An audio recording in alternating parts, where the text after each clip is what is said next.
28 December শনিবার সকালে সিডনিতে জন্মভূমি টেলিভিশনের চেয়ারম্যান আবু রেজা আরেফিন প্রতিষ্ঠানটির পরিচালনা পর্ষদের সম্মানে মিন্টস্থ নওয়াব রেস্টুরেন্টে সকালের নাস্তার আয়োজন করে। জন্মভূমি টেলিভিশনের 11 বছর পদার্পণ উপলক্ষে আগামী 19 এপ্রিল শনিবার বাংলা নববর্ষ পালনের সিদ্ধান্ত সর্বসম্মতিক্রমে গৃহীত হয়।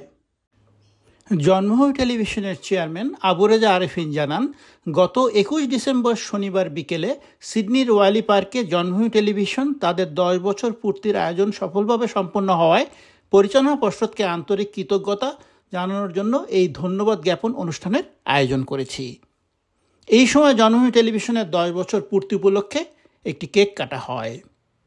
পাশাপাশি জন্মভূমি টেলিভিশনের পরিচালনা পর্ষদের পক্ষ থেকে 10 বছর পূর্তির সাংস্কৃতিক পরিবেশনা সুন্দরভাবে সঞ্চালনার জন্য নুসরাত জাহান স্মৃতি ও ডক্টর মলয় বিশ্বাস এবং কাজী শামসুল আলমকে সার্বিক ব্যবস্থাপনার জন্য আন্তরিক ধন্যবাদ অভিনন্দন জানানো হয়।